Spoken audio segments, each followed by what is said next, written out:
Well, well, well. Look who decided to show up. Richie Rich. How you doing, Kai? I'm still early. Still 1 minute early. I That's am what they all say.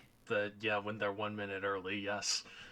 Man, Hey, have you been how's life treating you? pretty good? Hyped to talk about Napoleon Dynamite. I've got things to say. I do. Was I it promise. okay? Cool. Um, hey, have you been watching Has Been Hotel yet? I have not started season 2 yet. I just Okay. I just finished solo leveling, and I haven't really. I caught up Oh, with Fiona really? and Cake. Yeah, Oh, you've been watching Fiona and Cake. Okay.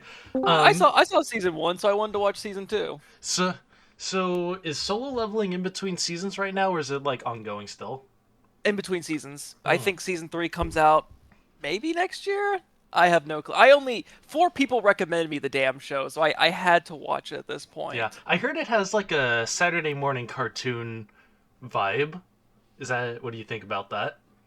Oh, to me, it was more just the generic power fantasy type shit. Kind of, Oh, it's almost like a reverse isekai because the dungeons and shit come to them, but it's very much a power fantasy, and it's pretty much the same old.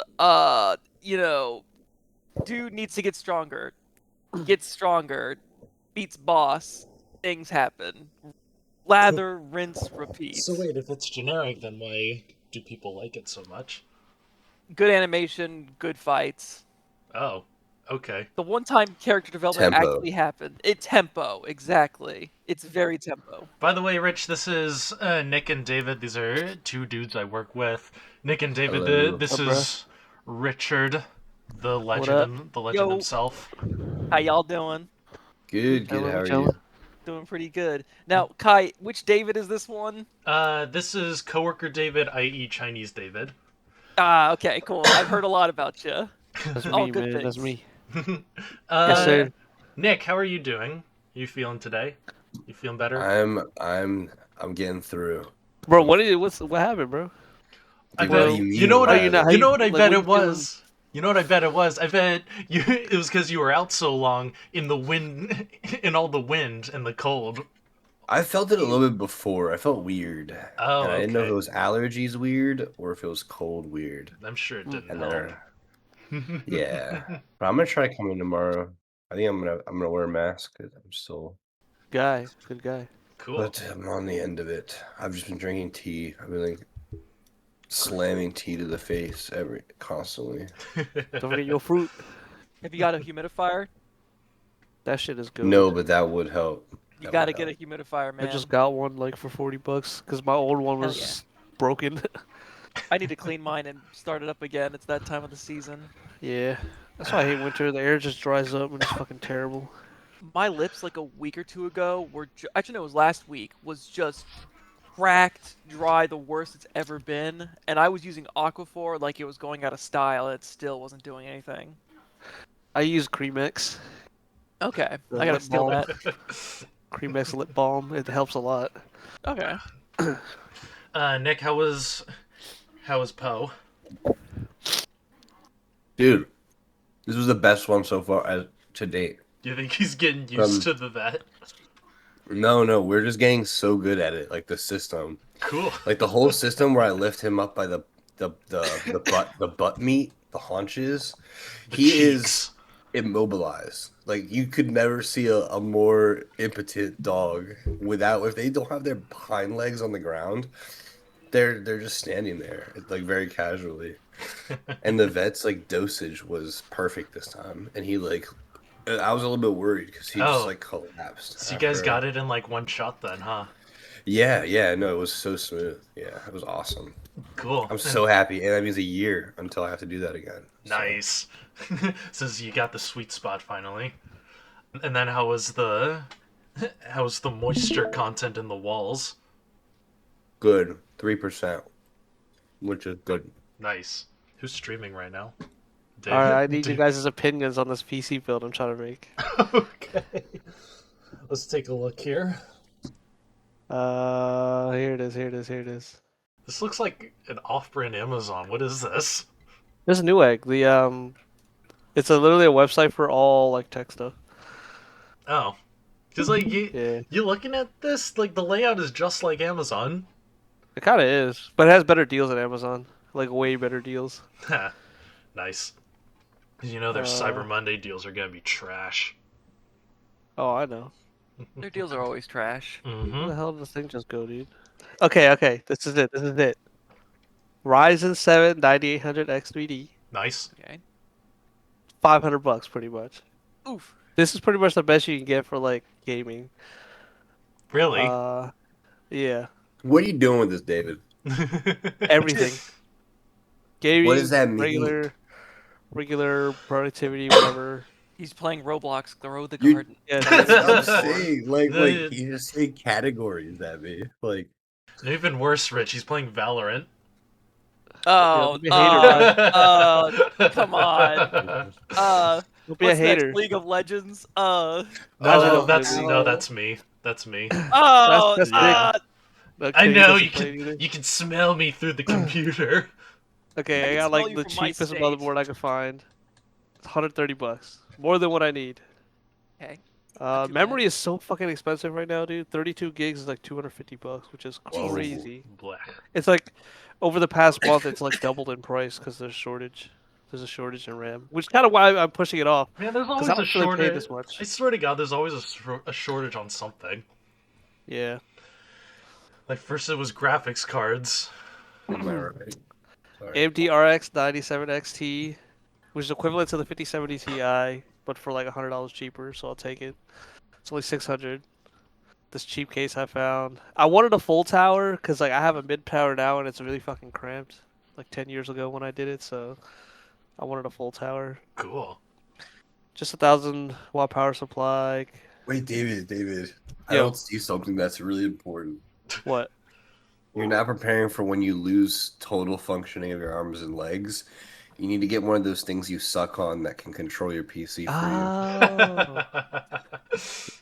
Just in Dick case. Straw, not Dick Strawbridge, bro. There it is. There it is. What is that? fuck is- What? Here you go. Yo, wait, Richard. Sorry.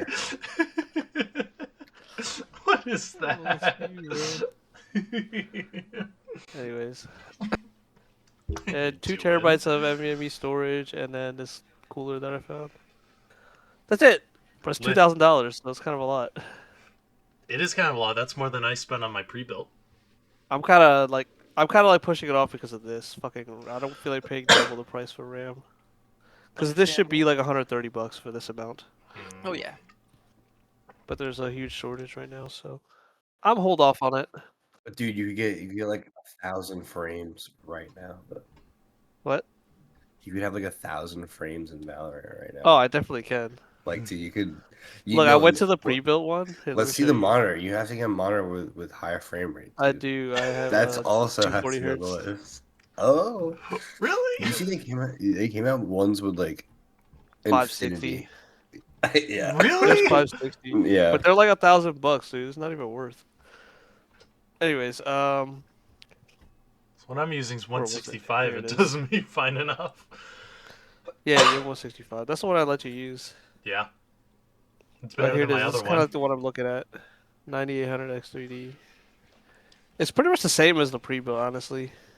These are all $9,950. $6,000. You gotta be kidding me, man. Here it is. So this is the same one. 9900. Wait, this is 9900. Fuck, where the hell is it? These are like really, really fucking expensive. Whatever, I'm just gonna choose this one. It tells you the FPS of the games. 725. Look at that Damn, bro. for Val Dude. on 1080p low or 1080p extreme. On low, it's gonna be like 1,000.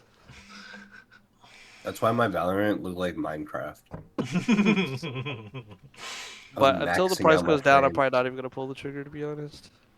Let's just go ahead and We get might as it. well get started. Yeah, let's get started now. Thank the three of you so far for joining in on this episode of the Expanded Bookverse, the book club that's more than just books, and today is more than it is indeed more than a book. We are talking about Napoleon Dynamite, the cult classic comedy from 2004. But first off, we have a little bit of an icebreaker here today. So in general, do you guys prefer movies or TV? Movies or TV shows? TV. you mean? Yes. Yes. I think for me, movies, because you don't have to spend a lot of time in one series, Mm-hmm. and it's kind of like a one and done, Yeah. Nick, you in said my TV. opinion. Yeah, because if I like something, I just don't want it to end.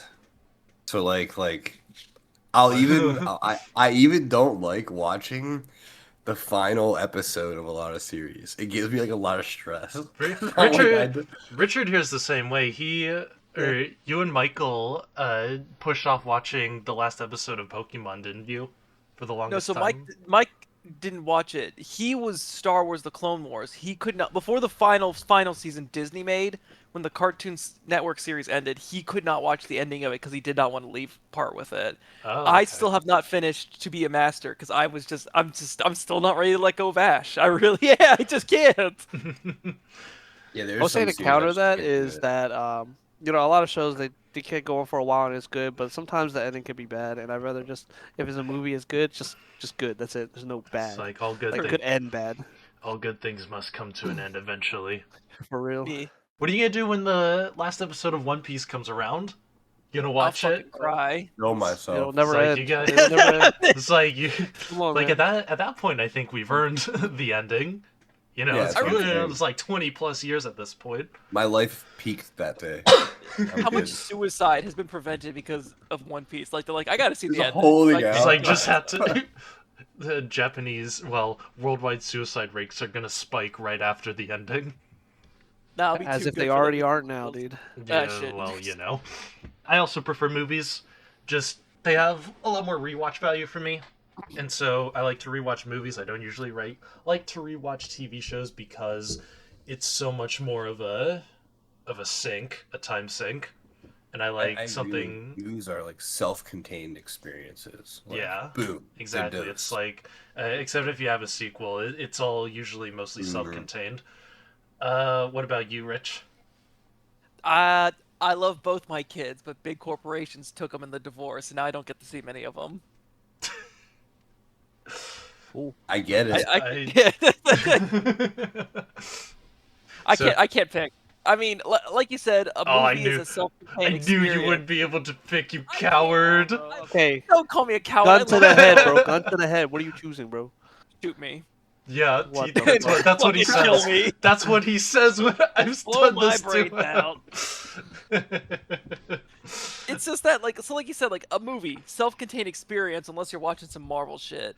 But then TV shows, it's longer, but you get more time with the characters, their development, everything like that. It's hard. There's pros and cons to both. I can't pick. What if you had to choose one? I can't. Like I said, I can't. You know, it's too hard. It's all right. That's a valid answer in itself, I suppose. You disappoint me, though. Okay, Dad. All right, so let's get started with the movie. Rich, the way we usually do this is I have a plot synopsis I go through, and I'm gonna have questions along the way, and if anyone has any comments to throw in, just throw them in, just say them. Heard. All right, so the movie immediately begins with the opening credits, in which we are presented with a variety of food, including tater tots, a burrito and rice, hard-boiled eggs cut in half, a fat steak, nachos, a corn dog, PB&J, a burger with fries, and perhaps the most delicious food in the lineup, chapstick. Why do you guys think they chose to use this food in the opening credits? What does the food here in the opening credits represent? Holy moly, I have no idea. I had no clue, bro. I mean, I would say they're pretty like basic and bland. I don't know. Yeah, That's all I They can do think look of, pretty bro. bland, right? Like they look like standard, like school lunches, kind of. Yeah, it's kind of depressing to be honest. Yeah, it is kind of depressing, and it kind of like dull and mundane, and that kind of sets the atmosphere for the movie. Like the whole movie is kind of dull and mundane. that's kind of the motif of it, really. Exactly, that's it. That's its appeal, and not only that, but a lot of the food shown relates to the rest of the movie, right? Especially the chapstick. My lips hurt real bad. Hey, book, get my chapstick. Exactly. Along with the opening credits, we have the song We're Going to Be Friends, which I don't know if you guys knew this, but that's Seven Nation Army that sings that song. Did you guys know that? Wait, I know that. The or no, Seven Nation White Stripes is the band. Seven Nation Army is the song that they're best known for. So I didn't know that till Nope. till just now, or not just now, but like when I was rewatching it. How does that song immediately set the atmosphere for the movie? It's very calm, right? Yeah, it's very I'd say calm. quaint or homey. Yeah, it's very calm, warm feeling, very quiet. The actual movie begins with Napoleon waiting outside his house for the school bus. He gets on the bus and tosses an action figure out the window and holds it by a fishing line. Immediately, what do we notice about the setting for this movie? Very Midwestern. Very Midwestern. This movie takes place in Idaho, and it was filmed in the state, in the same locations, pretty much. So a very mountainous region, very poor and rural area, right? Yeah. Has everything looks kind of dingy. It's pretty run down, to be honest. Yeah, very run down. It's a very poor area, which we can tell through, like, later on in the movie we see that the yearbook is still in black and white. Like, the dance has very homemade decorations on it. And a lot of the houses have wood paneling, right, which is more characteristic of houses that were in like 80s and 90s. So it's like they live in an area that's had trouble moving on into the, at the time, modern day. Why the hell do you think Napoleon is dragging an action figure out the bus window like that? I know this one. It's because he wanted it to fly, dude. I'm telling you, that's what it was. He wanted it to fly. That makes sense to me. Yeah, he wanted to He's like live the his whole fantasy, I scene. guess. The whole scene is like immediately what struck me is how childlike he is for his seeming appearance. You know what I mean? Even the other people on the bus who are younger were kind of outmaneuvering him socially a little bit. Yeah, Yeah. like they were all talking to each other, and it was just him sitting in the back with that one kid just watching. I also think it further helps set the environment by showing this to be a place where everyone kind of has to figure out how to make their own entertainment. Like there's not a whole lot to do, so everyone has to figure out how to entertain themselves pretty much. Like, it's set around 2004. The internet was still in the early days. Like everything was a lot less technologically advanced than it is today, and even less so because it's located toward the middle of the country. And we'll talk about that more in a bit. So, Napoleon gives a current event to his class. He says Lake Loch Ness, and that makes me giggle because he's basically saying lake twice. Also, he's clearly making up the current event because he mentions fictional beings such as wizards and Japanese people. Wait, Yeah, yes? nah, this is not a good hill to die on. He's wrong. We know wizards are real. Japanese, though, yeah, they know. During PE, he plays tetherball by himself. Afterward, in the locker rooms, he frustratingly recounts a totally real tale of hunting wolverines in Alaska. Quote, "They kept trying to attack my cousins. What the heck would you do in a situation like that?" We then see him getting beat up by Randy, while everyone just, walks past and lets it happen. Usually a bit of head trauma like that builds character, but Napoleon isn't feeling very good for some reason and phones home. His brother, Kip, refuses to pick him up and won't even bring him his chapstick, even though his lips hurt real bad. So what's our first impression of Napoleon himself after watching the first few scenes of this movie? He seems like I thought like it was really I had a different takeaway from the first story than you did. I found him like pretty sincere and I'm sure he was making it up, but there's like a sense to him, like even in the way his eyes wander, like they drift aimlessly. Mhm. He's living in his own mind. You know what I mean? Like Yeah. I think he has a very loose connection to reality, and like through the whole story, I just noted like he's very passive in like Yeah. everything he does, and like he'll even like talk to Pedro in the future and be like, "Do you dare me to do something?" Like in a circuitous way, having someone push him, like, you know what I mean? Like it's just Yeah. it's interesting. That was my first impression. Very drifty. Yeah, still like a Okay. child almost in his wonder. That kind of makes sense, right? Because we kind of see some of those things in, like, if you look at the small amounts of his room that we see, like we see a sign on his door that says Pegasus Crossing, and he likes to, like, he's an artistic mind kind of. He likes to draw a lot, and he likes to draw like creatures and warriors and Ligers. stuff. Yeah, ligers. David, Richard, you have an opinion on Napoleon at this point? Just even from the beginning, he's just very awkward, like you said, with the Hmm. whole figure thing where he throws it out the window. Yeah. Um, he kind of just doesn't really have friends, and he kind of just does things, but he doesn't really care about it though. Like he doesn't care how it affects other people around him. He just kind of just deadbeat. Yeah, and that's kind of why the introduction of Pedro later on is significant, right? And Deb too, because they pretty much become a trio.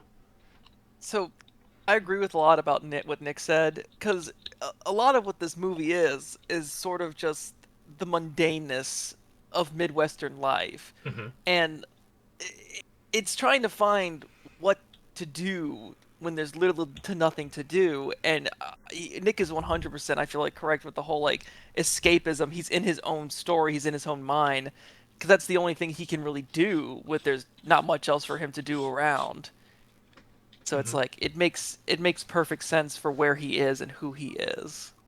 With that, I think they should have showed the perspectives of like the jock guys or the more popular people too, because like what do they do? You know what I mean? Compared to like Yeah. Dude, but that's the sad yeah, thing. Like the sad thing is like the most interesting thing for a thinking being can sometimes be like terrorizing another living being. Like you know what I It's mean? true. Like I don't know. It's yeah. So on top of what you guys said, I think he's also someone who, like, kind of wants to impress people and deep down kind of wants to become popular in some way, because he recounts a tale of uh, so I think it's kind of two different ways you can look at it, where like either he's in his own little world or he wants to impress people, because my take was that the hunting wolverines story, which was totally real, was him, even though he was doing it frustratingly, was trying to get Don and the other, or his peers, to be impressed with them. Yeah, I Um, agree with that. and Yeah. he also tells Pedro later on, like, that the school gangs want him to join because he's pretty good with the bow staff. Is like immediately when he meets Pedro, it's like he flips the switch on.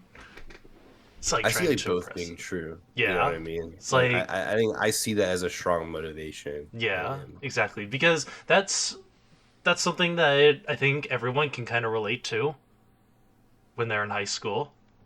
I don't know if you guys have ever done that. I Try, I, I tried to jump a pool one uh, time on a yeah. bike. How'd that No, turn not out? actually. I saw that in Hot Rod, but So then, what do we think of Kip?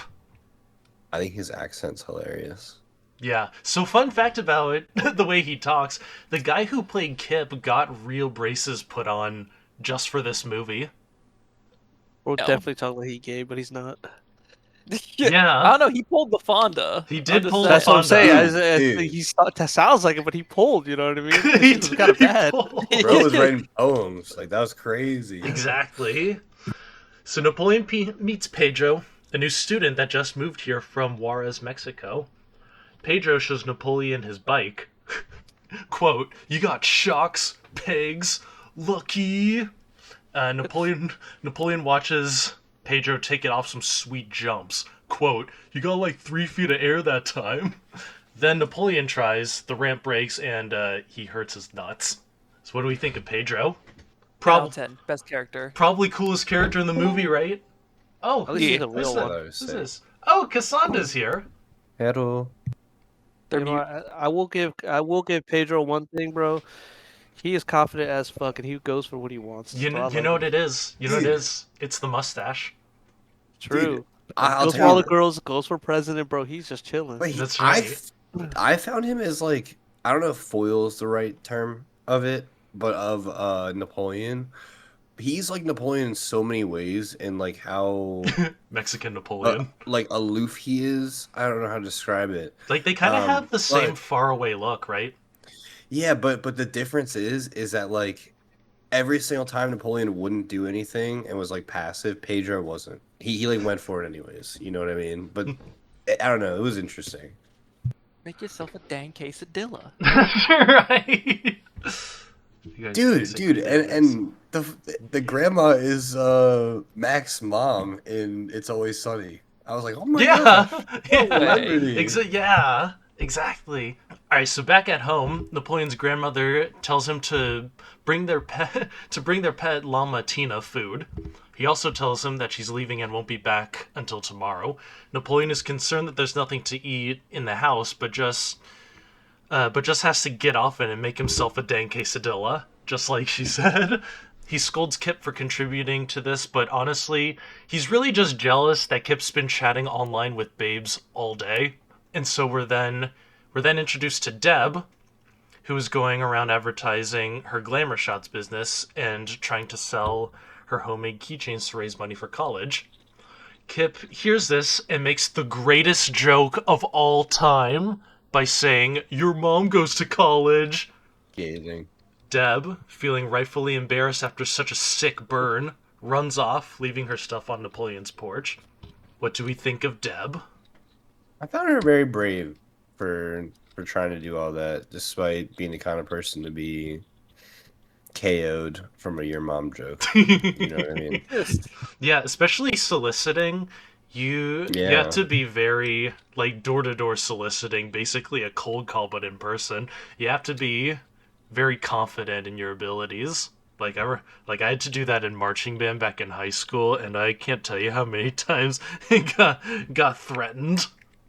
No way. Is she selling the Gucci candy bars though? No, this was just to collect donations for the marching band. This wasn't like the chocolate bar fundraiser, Damn. which they got rid of those senior year, and we were all so upset What? about it. Everyone was so upset about it.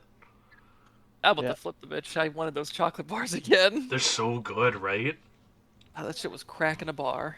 Wait, are you guys talking about the ones that are like a long bar? Like, Hold on, we figured out what they were called. I have them written down. Kai and I figured out these. What were they called again? Shit. Gertrude Hawk chocolates. That's what they Yes. were called. Yes, wait, yes, Gertrude? Oh. Gertrude, like the old lady name. Mhm. Hawk, like Tony. Mhm. And then Oh, chocolates. chocolates. Oh, okay. Let me see. They're so that shit good. was so They're so good, Nick. And we had to stop doing it because peanut allergies or Man. something. Dude, these look better than the ones I sold. I sold like Right? some very crude looking like chocolate bars. I would imagine Soviet Russia printing out. Kinda sad. Like- Dear God. but they were still really good, like the caramel ones. But Ooh, okay. these look phenomenal. Yeah. Alright, so Napoleon feeds Tina the food his grandmother directed him, but not even she wants it. Quote, "Tina, you fat lard, come get some dinner!" When he returns, Kip is putting on his rollerblades and has Napoleon pull him into town on his bike because he wants to take a trial lesson of Rex Kwon Do after seeing a commercial for it. Kip volunteers to help Rex with his demonstration. Quote, "Grab my arm, the other arm, my other arm," and basically abuses Kip a bit. Rex teaches them his core principles of needing someone watching your back at all times and also disciplining your image. Quote, "You think anybody wants a roundhouse kick to the face when wearing these bad boys?" By the way, the answer is no. I can't imagine anyone wants a roundhouse kick to the face at all. And then afterward, Kip claims that that place was a ripoff. So question here: who here is familiar with the martial art known as Aikido? Oh, me. That's isn't that the Is one that that Japanese? I don't know, but I know it that one dude with the ponytail that's sweaty and always sitting does it, right? Just sweaty and always sitting. Yeah, he has like a movie where he's a sniper and he's sitting in every single shot. While you Google that, I just want to say that the Tina, you fat lard, eat your food went platinum in my house. Oh We yeah, always used to say that and make yourself a dang quesadilla. oh yeah. Like my Yes, dude, brothers and it's I, Steven Seagal, bro. Steven Yeah, Seagal. he does Aikido. He does like I'm pretty sure that is like a parody of No, Steven Seagal. I'm almost damn. positive. Okay, jeez. Um, So, for those of us who don't know, Aikido is a quote unquote martial art that focuses on blending with an opponent's movements and redirecting their energy, usually in the form of throws. It's kind of like judo, but instead of being pretty cool, it's total garbage. Yeah, if you ever watch a Steven Seagal video, he'll go up to somebody and touch them, and then they'll just do like a flip around his arm. Like, Jesus. But I'm gonna just say, Rex Kwon Do, 100% more effective than Aikido. I said what I said. But Aikido is an actual martial art, though. yeah, It it is. is. It's like kind of still in its early days, but in the early days that it's still total trash. Like I Aikido saw, can open doors though, yeah. because it's a key dough. But Tisk. Back at Tech, there was like a whole event where all the students went around and tried to figure out what clubs they wanted to join, and so the Aikido club was giving a demonstration, and, and I was just looking at them doing this. I was like, "What is this?" And and then the head of the club was like, "It's even good for taking on multiple opponents at the same time." And then literally the two assistants she had were trying to attack her like one after the other, not at the same time. It's like, I mean, when you do it like that. You're asking to have your energies redirected right now. I'm Yeah. just letting you know. You're going to war with a whole the community. the Aikido people are gonna get me. Going back to he's you know, in his imaginary world, Yeah. is that the dude describes him as Peter Pan Yeah. when making fun of how he looks. Okay, there we go. I'm done. It's true. So the local farmer named Lyle shoots one of his cows and traumatizes children.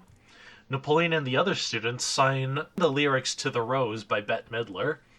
During PE, Pedro says he's going to ask local popular girl Summer Wheatley to the upcoming school dance by making her a cake.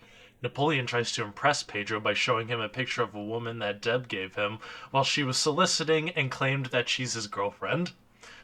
During lunch, Pedro lets Napoleon have his tots, and Napoleon shoves them in the zipper pocket of his pants. Napoleon walks over to Deb after, after asking Pedro to dare him to, and delivers the greatest pickup line of all time. I see you're drinking 1%. Is that because you think you're fat? Because you're not. You could be drinking whole if you wanted to. He then returns the stuff she left on his porch to her. So now that we're a decent amount into the movie, what do we notice about, the general world of this movie? I mean, obviously it's meant to take place in real life, but it it's quieter, right? Quieter and more dull. More dull. Like everyone is so pan-faced. I feel like the people are just, I don't know, weird. Like they're kind of frozen in time and It's they're like, living in the past. Kind of awkward. yeah, it's like everyone's awkward in this movie to Yeah. some extent. So, with the knowledge that this movie was released in 2004, what do we notice about the technology in this movie? Old AF. Yeah. Old For the time. AF. Like it feels Like- like it's way older than 2004. It's like it's old. It's old as hell, even for the time, right? Yeah. It's like it's more 90s and early 2000s. Like, To put things into perspective, cassette tapes were largely phased out by then, with CDs having overtake them in popularity at least a decade prior, which actually, I think the peak of CDs was quite a few years before this movie was made. They're thicker phones than were largely used at the time, and we see the presence of payphones, which were largely being phased out in the early 2000s in light of more people using mobile phones. So why is this? Well, it generally, if you guys don't know, it generally takes new technology a while to reach inland because it's more rural and less dense in population. Like when companies roll out brand new technology, they usually do it in areas that have a higher population density, and then it kind of trickles toward the center of the country more. So, with this in mind, could toward the middle of the country be benefiting from being slightly behind technology since planned obsolescence is basically the way of life now? It's true in some ways, but like they're still going to be a victim of planned obsolescence, and Yeah. so they're still gonna buy something. So they just have worse technology relative to everybody else. You know what I mean? Yeah. Like they're still gonna have to be a victim of it. Because even if they have technology that was built to last, right, it's still going to break at some point, and Yeah. they're going like they're going to fall to it eventually. I think to also touch up on what you said, really, I mean, it's 2004 and CDs, like you said, and things had existed. There was new technology, but the early 2000s was a very transitionary period of 90s to new era. Mm-hmm. And even though you said like, okay, things are not expiring, but they're going away, but like people were still holding on to stuff from the 90s. I grew up with cassette tapes, and even in the mid 2000s to even later on, we still kept cassette tapes in the Expedition because it still had the cassette tape player in there. So I Mm-hmm. don't think it means people are behind. It's just that sometimes you don't want to just get rid of everything. You want to hold on to certain things. So you think it's kind of a because of nostalgia? I wouldn't say just nostalgia, but also just have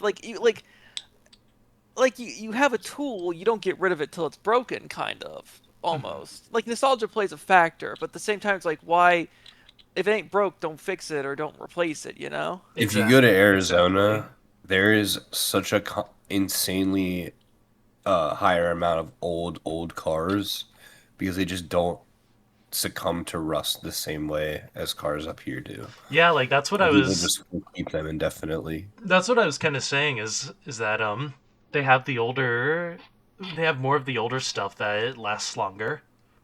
Yeah, I think so. I think there's give and take there. But I see where that's coming from, and I could agree with that to some extent. Yeah. And it's probably going to foster the skills needed for that The in the local area skills. too. Well, just like mechanics for old shit are probably going to be found more often where people use old shit, you Yeah, know? that's true. And so there's going to be like an incentive to have that kind of knowledge basis nearby where Yeah, it's not in a city because no one uses old shit. except in those areas. Yeah. Have you all noticed that the movie this early on likes to meander a bit? Like, so Yeah. some of the scenes might not contribute directly to the plot of the movie. Dude, my brain is meant for what's the anime you guys were talking about earlier? Solo Psyche. leveling. Yeah, I'm built for a solo leveling tempo world, and this movie was So like a butterfly flying you around. you like faster paced stuff, right? Yeah, yeah, like I really like it when like there's a lot of gaps in the storytelling maybe, but every single one you see is like a nutritious, dense scene. You know what I mean? Like Yeah. I like Yeah. that. I honestly forgot. I did not like. I guess because I watched this movie when I was a lot younger, Hmm. and I guess time moved slower back then. I Correct. just did not realize how quickly this movie went. Like how it's like change scene, change scene, change scene, Yeah. and it doesn't stick to anything too long. And I get it was an hour and 30-minute movie. It felt like 45 minutes to me, Yeah, like just because how quick it was. but even an hour and a half, it doesn't feel, or it's that's like pretty short, well, shorter by movie standards, I think. I feel like the average movie is about an hour and a half. I think the average Yeah, movie is there's like about, longer ones. I put the average movie length at about 2 hours. Really? So, yeah. I feel like every movie I've seen is just an hour and a half. My gut instinct tells me it's closer to 2 hours, but I have no clue. Hmm? And I haven't watched movies in a while. Maybe somewhere in the middle. So meandering a bit, right, is something that all comedies kind of did here and there back then. But then I feel like comedians like Adam Sandler like to do it in a little too many of his movies. Like, I don't know. Have you guys ever seen Grown Ups Blended or Just Go With It? They're all Adam Sandler movies. No. All of I've seen those Grown Ups. all of those movies have scenes that like to meander and have scenes that don't really contribute to the plot at all. So it's like it used to be a quirky, fun thing of comedies until Adam Sandler ruined it. But this movie, I think, uses it a bit differently because all those scenes kind of use it for world building purposes, and it's kind of like a game of chess where in these scenes it makes like little moves early on to set up how the movie will play out later, like kind of scenes that introduce and expand on Pedro, Deb, and Uncle Rico. But it's like, could you cut some of these scenes out? Yeah, but like they're comedy gold, so why would you? Napoleon's grandmother rides ATVs on sand dunes with her friends and has a wicked wipeout. Napoleon starts eating the tots during class, and Randy kicks them out of his pocket after Napoleon wouldn't share them with him. And only now does Napoleon think that it would be gross to eat them. After school, Napoleon goes to feed Tina. Quote, "Tina, come get some ham." Napoleon's Uncle Rico shows up and explains that he's going to be watching him and Kip until their grandmother's feeling better, even though Kip is like 30 years old. So what do you think about Uncle Rico? Just in general. Dude, he creeps me out. I'm like He's every time creepy, he right? goes, every time he goes, He's into that weird for sure, He's bro. very where weird. he's like thinking back in time. He's like, "Man, I ever wish you could just go back in time." It's like, So- he's like, what are you? No, but that's doing? good. Coach, just let me in, man. Here's the Oh, thing, right? That's what makes him kind of interesting. Because There's no. he loves to live his glory years. Yeah, like he thinks he missed out on something, and he's like, "Ah, if only things had turned out differently." Like we see hints to his situation. Like he said that he dumped his girlfriend because she thinks he lives too much in the past. You know, he's constantly talking about his high school football days and trying to recapture those days. If only he put him in. Yeah, if only the coach put him in. They could have went to nationals, dude. The weirdest thing is him fucking filming himself just throwing random balls, and he's not even throwing it with good form either, bro. Yeah, it's like He's throwing it like a fucking girl. yeah. You didn't see the tape. You didn't see the tape. The tape was more flattering. No, that was the worst tape ever made. The worst video ever made. Hey, at least Napoleon said it was retarded, so W Napoleon. Exactly. So I used to dislike Uncle Rico more, but like as I grew up, I kind of understand his position a little more and even sympathize with it a little. But I mean, he is kind of a jackass with how he handles things, but he is a character with layers. I would sympathize with him more if he wasn't in the middle of conversations with people and then just imposing his like nostalgic machinations on these like random victims. Yeah. Like that's the only thing that is like Like I it's get it, but whoa. Yeah, like throwing footballs over mountains. He's like, "How much do I bet I can make a bet I can throw a football over the mountains?" Like, bro, what? They're slapping meat on his nephew. And they're poor too, so that's like a big deal. To waste a whole piece of meat to just like prove you could throw. Yeah, steak, they too. get those steaks from the local farmer. Like he killed a whole cow for that. traumatizing some kids along the way, but I digress. Exactly. And not only that, but there's also the whole advertising breast enhancements to high school girls. That wasn't very cool. Weird. Yeah. I think my brain just zoned that part out because he was doing like too much of a creep. I don't even Same, remember. Yeah. same. I don't even remember that. That's crazy. So Uncle Rico shows them a video he made of him playing football. Napoleon calls it the worst video ever made. Rico tells them to leave, and Napoleon says, "You guys are retarded."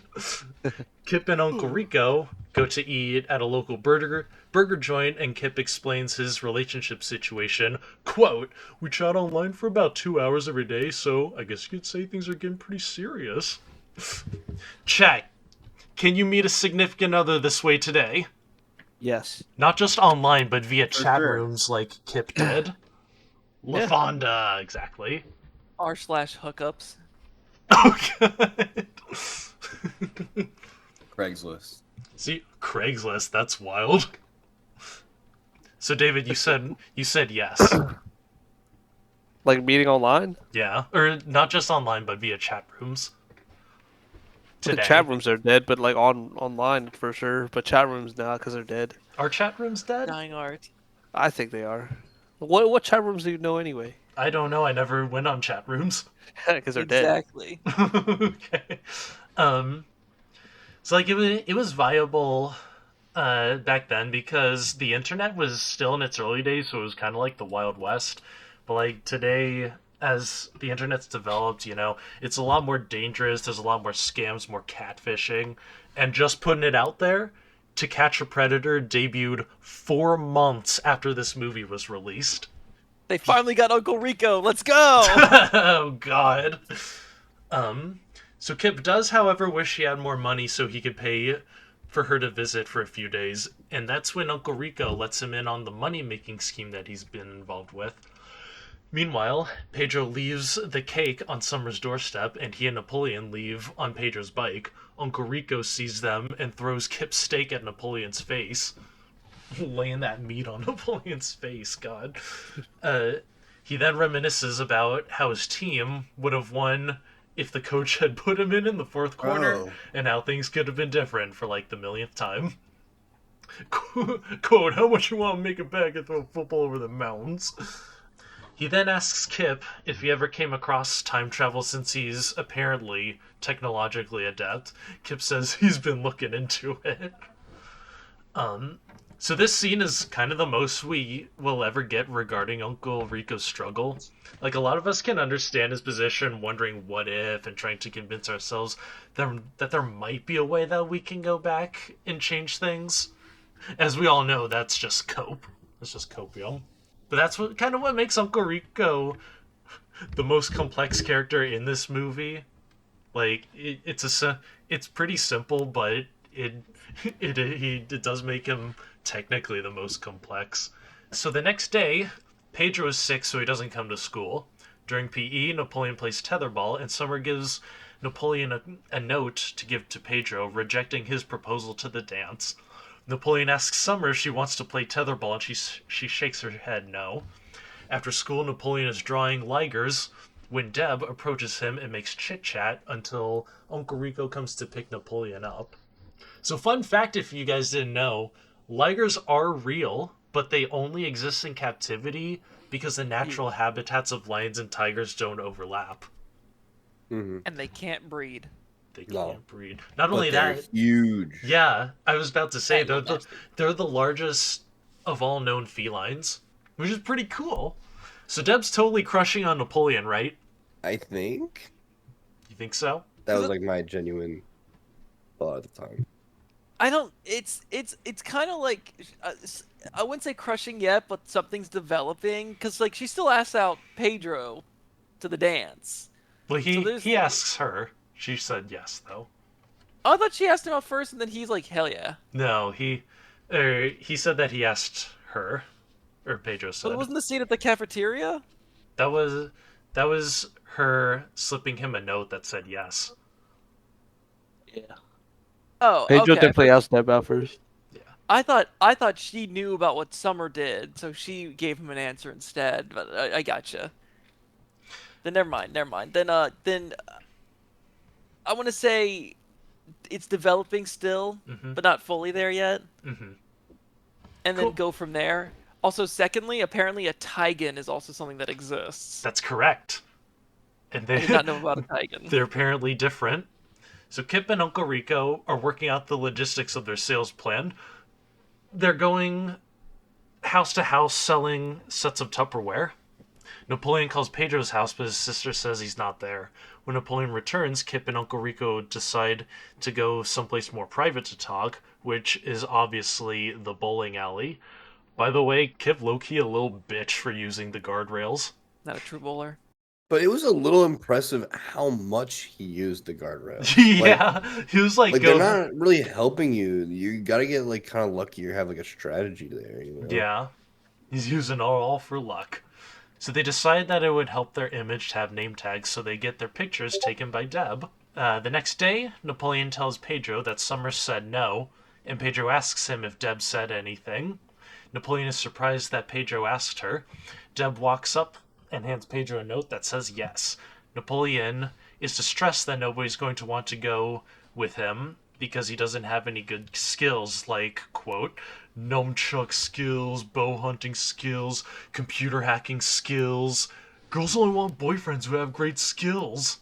I was kind of expecting more ladies in this chat, but Cassandra, is this true? Do girls only want boyfriends that have good skills? Pedro tells Napoleon that he should draw a picture of the girl that he wants to take to the dance, so he draws Trisha Stevens. And we can already tell here that her picture is going to look absolutely amazing. Meanwhile, Uncle Rico... Yes, but I feel like that applies to men and women. Very astute. Very good insight. Meanwhile, Uncle Rico and Kip begin selling Tupperware. To display the strength of the bowls, Rico has his client attempt to tear one of them. He can't do it, and his wife looks at him disappointedly. Kip overshoots it a bit and tries running over the bowl with Rico's van, and, to no one's surprise, it explodes. Napoleon goes to Trisha's house to drop off his picture and finds that Rico is there trying to sell Tupperware. Trisha isn't there, so he gives it to her MILF of a mother and leaves. Uncle Rico tells her about how he gets beat up and, wets the bed still. And feeling pity for Napoleon, she makes Trisha accept his invitation. Frankly, I don't know why Trisha didn't like the picture. Like, that was an absolute masterpiece if I've ever seen one. Like, any of us... Specialized in realism. Yeah, like, any of us would be so lucky if we could draw as well as that. If anyone could, honestly. Napoleon wants to show Kip and Uncle Rico that he can make money like they can, so he spends a day working on Lyle's farm. He basically moves like 8,000 hens into cages for them to lay eggs in. Quote, "Do the chickens have large talons?" He only makes $6 in change, though. Quote, "That's like $1 an hour." What odd jobs did you guys work growing up? Like, how did you guys make money in your youth before you all had steady jobs? I didn't really make money. I just kind of Just came across it, or you saved it from like birthdays and stuff. yeah, kind of. And if I ever like had something, I can normally pester a parent for like a $15 or $20 bill. Yeah, that's fair. Rich, did you have any kind of odd jobs before you started working at Coney Island? Not really. Coney was the first place I ever really kind of I worked at, which you know because that was also the first job you worked at because I got you a job there. Hell yeah. First steady job anyway. Before then, I mowed lawns and also I had a pet sitting business, which still kind of goes today to some extent. To an extent. Liz isn't here, but she was someone that I pet sat for. So why would he try to tear solid plastic is beyond me. I had pretty steady jobs growing up. Everything else was allowances. What kind of jobs, Cassandra? It killed me. Kip tried to run it over with a car. Like, it was just not adamantine. You remember that with the Tupperware? Like, It's why ins- would you do that it's as a sales insane. tactic? It's not going to work. Like, It's like, come on, Kip. The I way you work. read that, Kai, sounded like the scene from like Guardians of the Galaxy 2, where it's like, it just killed me to run over that Tupperware with that car. Oh, but right Yeah, when before he says he puts Peter, the tumor in it. yeah, right Yeah. before Peter shoots his dad. I worked at a pizza spot and a jewelry store. Oh, that's sick. What pizza store? And can you get me discounts to this day? Well, Rich, to do that, you'd have to be brave enough to come to Maryland. Hell no. It's Is just my point exactly. mid-state. Mid-state. This is that Virginian arrogance I was talking about earlier, by the way. We're just better. Your infrastructure, your roads, your drivers, ass, and that's coming from a guy from Hey, where I can agree drivers are with ass you. here. Yeah. We don't have to disagree. His roads, whack. His drivers, whack. His infrastructure, whack. His local county government, whack. Me, I'm fresh as fuck. Kasana says you don't want that pizza. It was Sbarro. That sounds. I've heard of Sbarro. Sbarro, every airport's favorite pizza place. Is that true? I could take it. That's like the only place I've seen Sbarro is an airport. Damn. Okay. But they're everywhere, dude. Oh, this is like either an airport or like some random mall would have this. Yes, Sbarro. Yeah, Sbarro. Let me look at this. I think there's one in the Leesburg outlet malls. Oh yeah, I see I that. think if it ain't there, it's gonna be the Dulles Town Center. You see that, like built into a college campus dining hall. They're supposed to revamp Vine and bring it back as Divine. I With did no hear. AI. I That's already did, got my yeah. vote. I did hear that they're doing an anti-AI Vine. Good. So that'll be interesting to see, considering Vine itself is owned by Elon. No, Vine. No, the person who owns Vine was the dude who originally made Twitter. Yeah, and then he sold that to Elon along with Twitter. I'm pretty sure. No, he owns Vine. He doesn't. Ellen doesn't own it now. He Ellen. I don't fucking know. I don't care about him enough to care about his name. But yeah, that'll be interesting to see. Napoleon gets a suit and has Rico take him to the dance after a client meeting. Rico takes a lot longer than expected, however, so Napoleon decides to just run for it. Thankfully, though, Pedro's cousins have gone joyriding and end up getting Napoleon and Trisha to the dance on time. So Rico was definitely banging, right? That's why it was taking so long? Was that? I don't know what that guy does. Because all he was going in to do was to deliver the Tupperware set to one of his buyers. So it shouldn't have taken that long. For sure, dude. For sure. David, did Let's you? just say he was cleaning Tupperware. Yeah. Oh Cleaning god. Tupperware in quotes. Yeah. Oh god. David, what kind of odd jobs did you have growing up? Or did you primarily work at or help your parents out with their restaurant? Yeah, I guess the main like odd job thing is like my dad would fucking take me around with the menus, and we would go to like different people's houses and put them on their mailbox. Really? And dude, I got so many fucking slurs and shit putting stuff on people's mailboxes, bro. Oh god. Can we You get a know, people list? don't like advertisements and shit, and don't want me touching their mailboxes, but it's literally just a fucking menu, bro. Dude, Like, dude, you don't have to like people- threaten to kill me, man. People get so possessive even over their public easements. You Dude, know, for like real. it's insane. Like, Dude, I was like a calm down. 10-year-old kid, bro, passing out passing out fucking menus, and they were like threatening to kill me and shit. Yeah. I Like, know okay, that, dude, bro. I'll just leave, dude. What I'm was the worst joking. thing they said to you? Do you even remember? Or... Hold on, let me respond to Kasana real quick. Okay. Kasana says, I have a headache. I think I'm going to call it. This has been fun. Thank you for holding these, Kai. David's parents' food was fire. It was! Good night, Cassandra. Hell yeah. Hope to see you tomorrow. Good night. What were you saying, Rich? What was the worst? Do you remember like the worst thing they said to you, or that really like kind of got to you? That like you're like, this is kind of scary at all, or? Bro, literally, okay, I went to it was a trailer park near where my parents worked. Oh God. Oh, I, trailer park. Put a okay. menu on their mailbox, And the dude literally came out like really, really fucking upset. It was like some old fat dude. Like, dude, he was actually like obese. It's always God. one of those kind of guys. Right? He's like, yeah, if you touch my mailbox again, or if I see you again, I'm gonna kill you. I'm like, okay, Yeah. this shit is not worth my life. Passing out fucking menus, man. Right? You know what I mean? Like, seriously, bro. So Like, what kind of explains why food you're in did a your fucking trailer park, bro. Yeah. What kind of food did your parents' restaurant even have? There's Chinese takeout. Best You Chinese know, takeout in the Yeah. area. do they still have it? Nah, they sold it like last year. Fuck.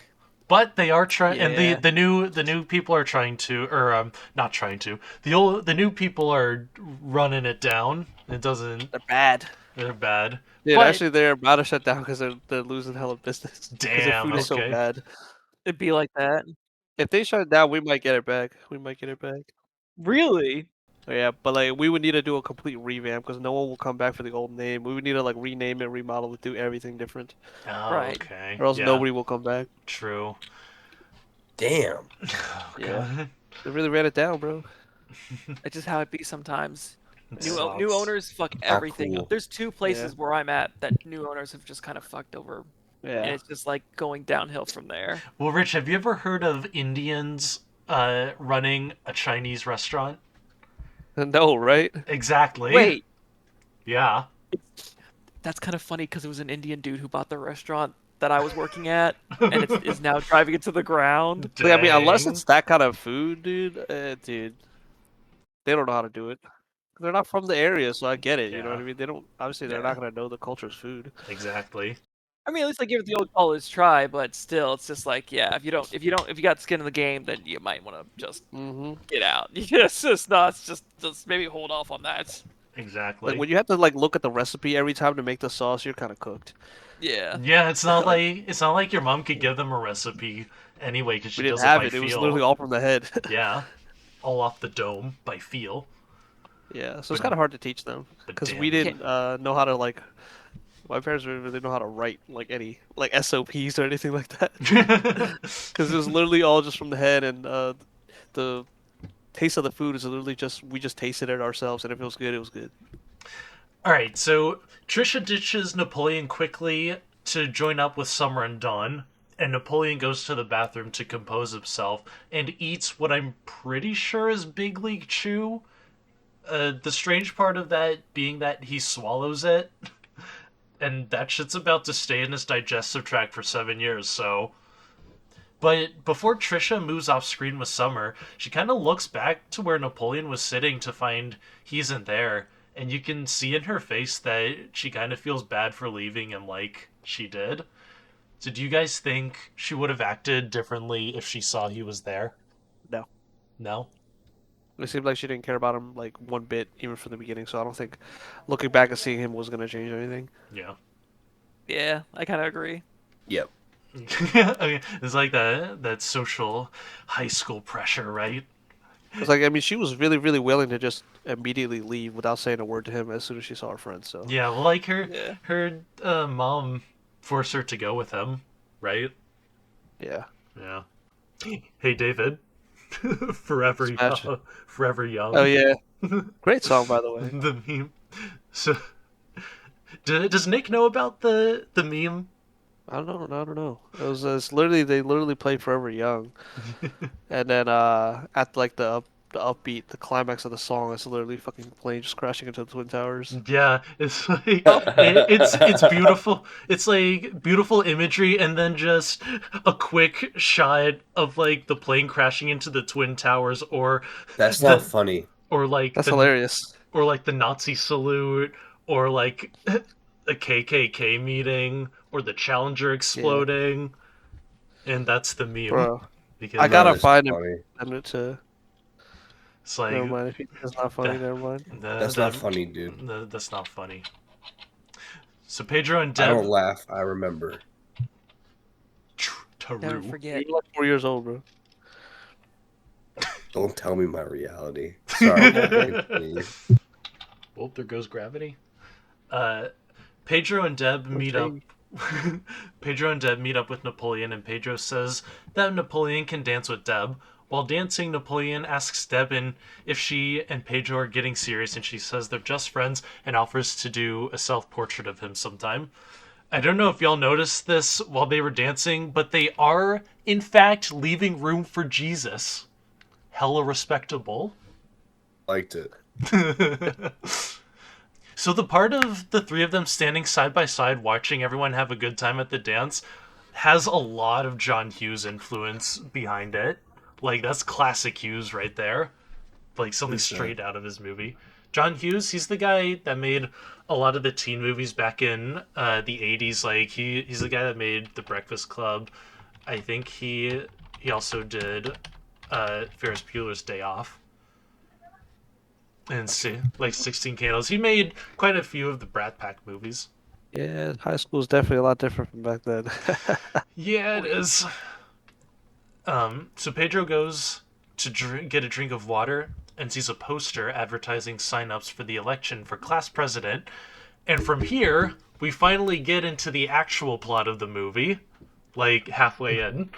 Napoleon tells Pedro that people will definitely vote for him and that his skills include the fact that he has a sweet bike, he's really good at hooking up with chicks, and that he's the only guy in their school that has a mustache.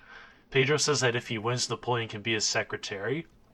So would y'all vote for Pedro? Hell yeah. Hell yeah. Come on, man. Cooler than Summers, dude. Summers is a bitch. Mm-hmm. Nick, I was wearing my vote for Pedro shirt today because we gotta stay on theme here.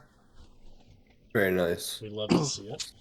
Napoleon and Kip try out the totally real time travel machine that Kip and Uncle Rico bought online, but it only gives Napoleon electric shocks. Uncle Rico walks in and implies that he already tried it and could have told them that it doesn't work. Later, Napoleon and Pedro are in an FFA contest in which they both get gold medals. Later that day at school, Summer is out in the halls campaigning because she is also running for class president. Pedro leaves because his head is burning. Napoleon asks Dawn for a vote for Summer button and then throws it away before running off. Kip tells Uncle Rico that he needs a few days off because his online girlfriend, LaFonda, is visiting town for a few days. Okay, everybody. Good guy. Who believed him? Who believed him? If I it won your first time, I didn't. Nope. I know I you're a thought she was gonna liar. ghost him, bro. I thought she was gonna ghost him. This is a liar test. Well, by the way. I was gonna ask, No. does anyone think he was gonna get catfished? I thought either that or she was gonna ghost him Yeah, for sure. yeah. It's like, ooh, moving a little too quick. But again, he's been talking every day, so I don't know. Yeah, three And hours every he's day. been writing poems, not just Kind talking. of serious. Oh, Kind of serious. kind of serious. I like. They've had to have voice called, right?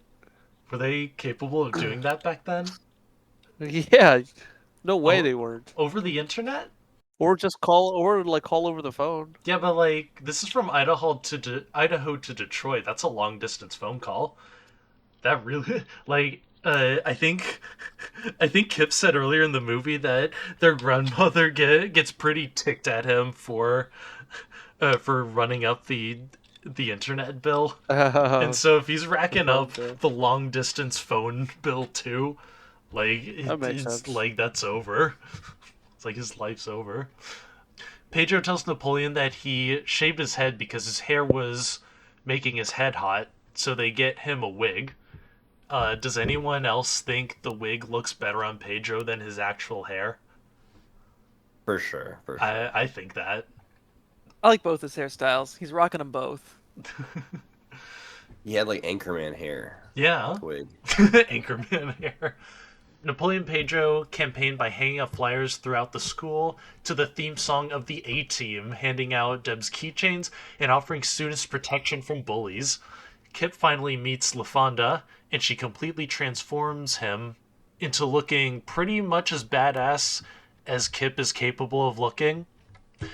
Meanwhile, Uncle Rico begins soliciting the new product, which is Bust Must Plus Herbal Enhancers, which is already creepy enough, but then he tells the high school girls, to call him if they want any too, and hands Trisha and Summer some flyers. Napoleon arrives at school to find that they taped those flyers all over his locker. To teach Uncle Rico a lesson, he throws oranges at him. The fact that he does a few fake outs before actually throwing the orange always makes me laugh. Like, my brothers and I reference that shit all the time. Pedro makes a piñata in Summer's likeness and gets in trouble for it. He's still allowed to run for president, but he has to take the flyers down as a penalty. Meanwhile, Napoleon goes thrifting and buys an instructional videotape on how to dance. Quote, "Are you ready to get your groove on? Yes." Later on, Napoleon meets LaFonda and tells her that he was practicing dance moves. She gives him a cassette tape of a song her cousin made. So Nikolai, I'm ready. as the resident do-rag expert here, rate Yeah, for sure. Kips on a scale of 1 to 10. Wait, I need to see a picture. This is pretty on point, bro. I know. And he had Yeah. the drip on too. Yeah, He had the OG. he What's had it the called? bling. He had the bling. That's what I'm saying. Like a Wu-Tang necklace Right, at some here- point in the movie. Yeah. Here's the only thing. It's a little baggy in the back. That's all I'm gonna say. You think But so? besides that, it looks good. Nice.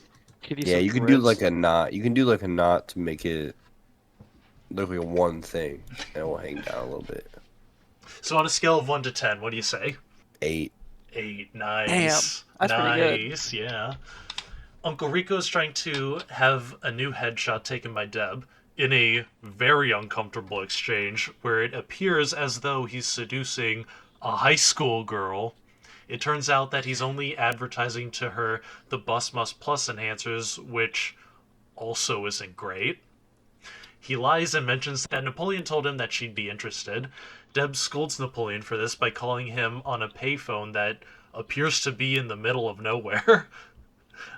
Napoleon tells Uncle Rico to leave by saying, "Get off my property," but Rico refuses. The next day, Rico solicits Bus Must Plus to Rex's muscle mommy wife, Starla, but Rex walks in at a very unfortunate moment and beats Rico up. Meanwhile, Summer gives her final speech, and it is just awful. Not only are her promises selfish and don't benefit the student body as a whole, but that bitch also bashes chimichangas, and, you know, that much is unforgivable. Back me up here, David. For real, bro. Not the chimichangas, man. Not when Pedro's fucking Hispanic, dude. No. Oh, see? That's a personal slight there. That's what I mean. Pedro and Napoleon are told that they're supposed to have a skit performed after their speech, which is a pretty odd thing to do. Like, it doesn't really have anything to do with being class president. Discouraged because he doesn't have one prepared, he gives, or a skit prepared, that is. He gives his speech and actually mentions things that would impact everyone.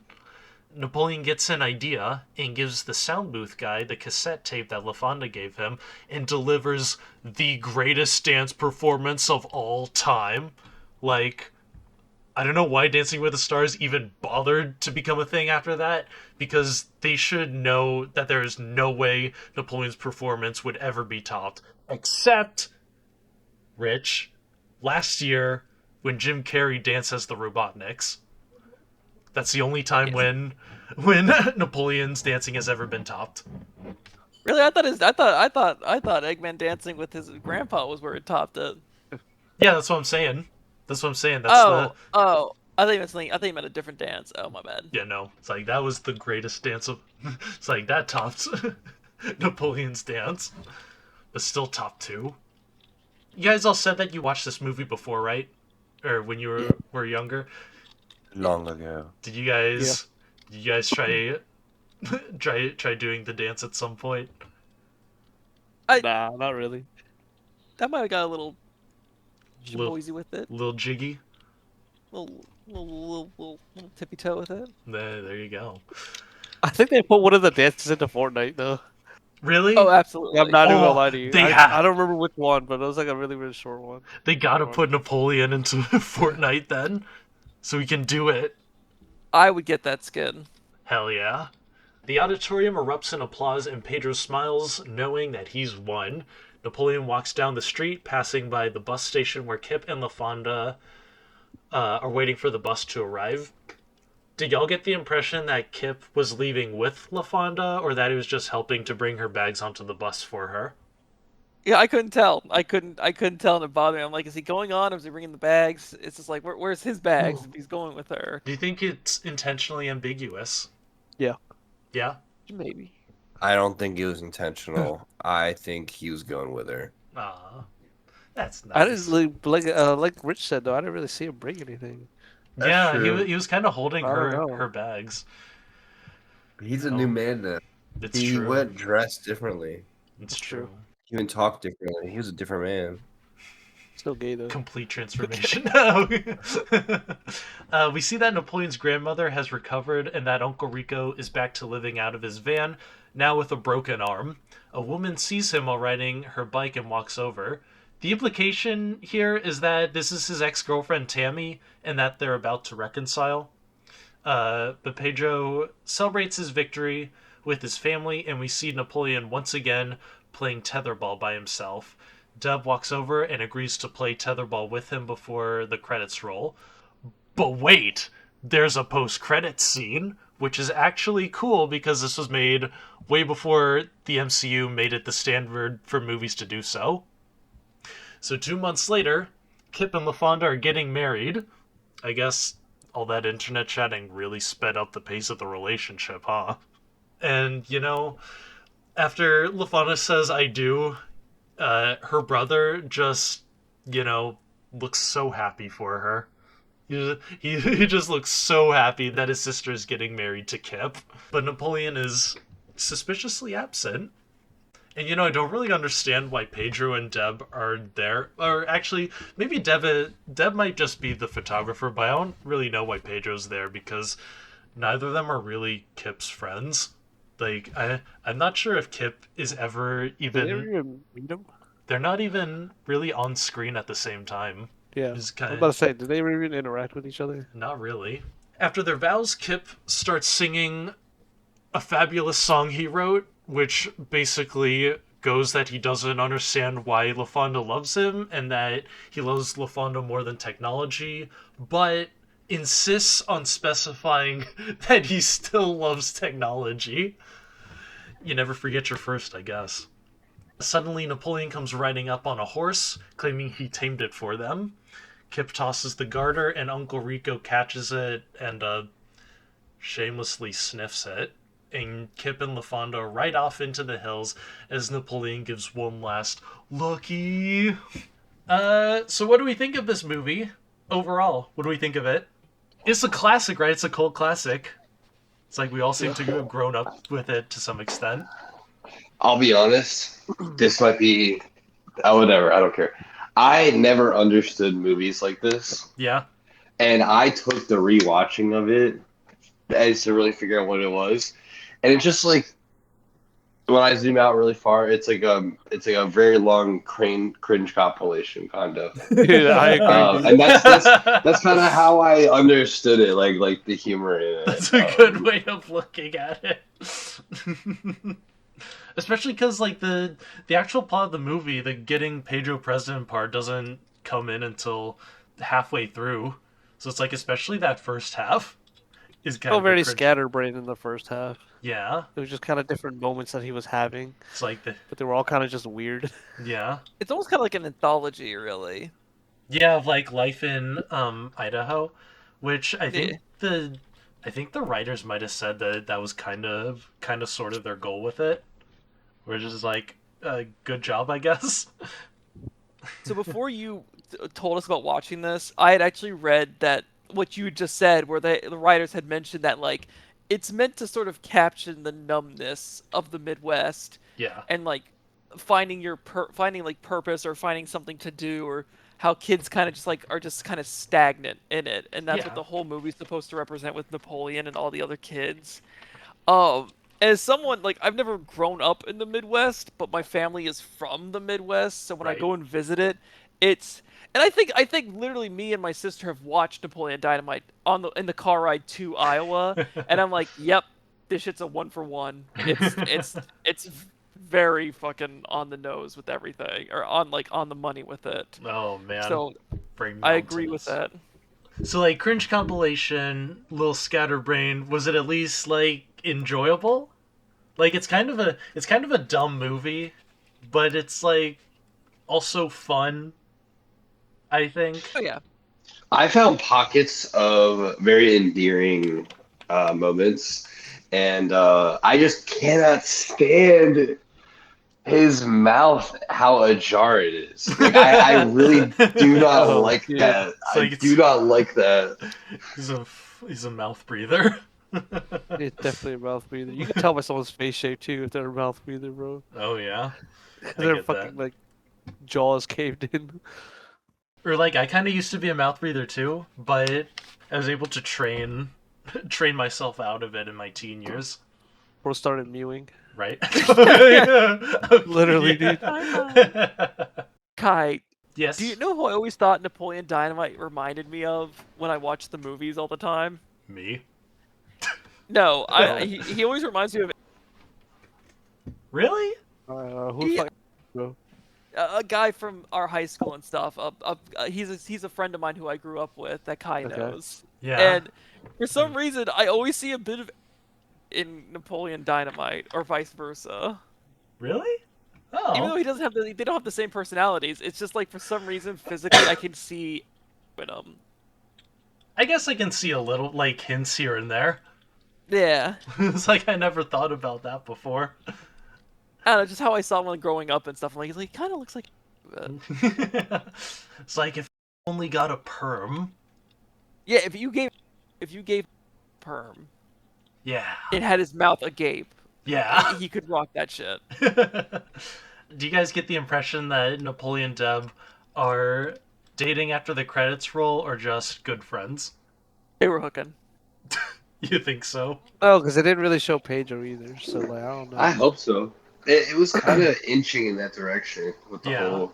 Oh, are you guys getting serious? No, we're just friends. And blah blah blah blah blah. Like, Okay, so a little history in the aftermath of this movie.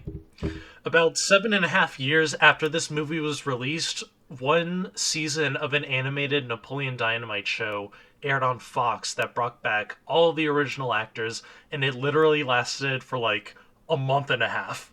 Very poorly received for various reasons, such as it's nearly identical to every other adult animated show at the time, with like the boring static models that never seem to change much. The characters don't really act like how they should compared to how they're portrayed in the movie. Like in the show, Napoleon is frankly really mean. The voice acting was just okay, and it kind of undoes some events of the movie. Like in the show, Kip and LaFonda are not married. So at the time, Fox was looking to cancel a show, and at the time it was between the Napoleon Dynamite show and Bob's Burgers. Obviously, they ended up choosing Bob's Burgers to save. I've said this before. I've tried on several occasions to try and like Bob's Burgers, and I just can't explain it. But I just don't find Bob's Burgers funny for some reason.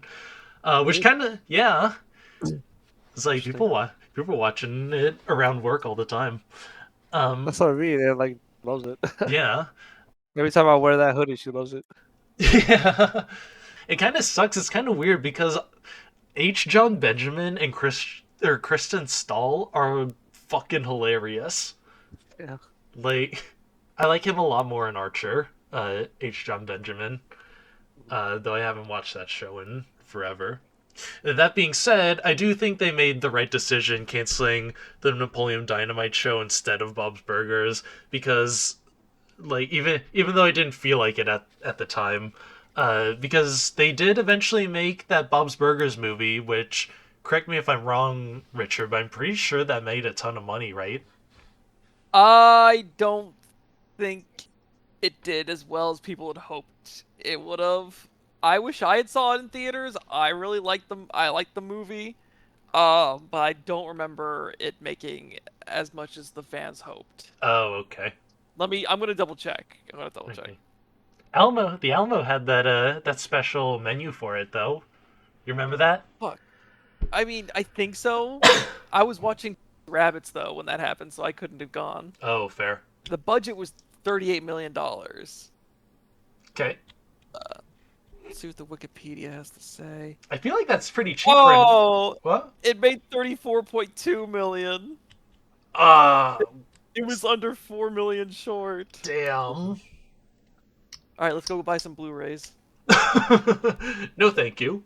But now, in terms of shows that bring back the original actors, I think Scott Pilgrim Takes Off does it much better than the Napoleon Dynamite show did. You watched that, absolutely. Oh yeah. Michael Cera doesn't sound as much like a girl in that movie, or in the show, does he? Well, he's older now. Yeah, but like I'm pretty sure he was a full adult by the time they made Scott Pilgrim versus the World. Maybe. Maybe. Does anyone have any final thoughts on Napoleon Dynamite? I enjoyed it more than I thought I would. Yeah. Same. I thought I 'Cause would I never go remember- back and watch this again, but Yeah, I remember not liking these kinds of movies, and I found it a lot more endearing than I thought it would, and I laughed more than I thought I would. Yeah, and if nothing else, the movie's like infinitely quotable, Yeah, in my opinion. and Kip was hilarious. I think he was like one of my favorite parts of the movie in general. So. Okay, cool. he's cool. He's cool. Yeah, it's pretty neat. Kind of how I remembered it, but it's a lot faster than I remember it. Yeah, but it's only an hour and a half. Yeah. So... Well, no, I knew it was gonna be an hour and a half. It's just that hour and a half feels like 45 minutes when you actually sit down and watch it all. Yeah. All right, that's all I have for tonight. David and Nick, I will see you guys again. Well, okay, I'll see you guys tomorrow. But in terms of the book club, we'll be meeting for Tokyo Ghoul on December 8th. All right, peace, y'all. See you, Peace. dude. Have a nice day. Have a good night. It was nice to meet you. Bye.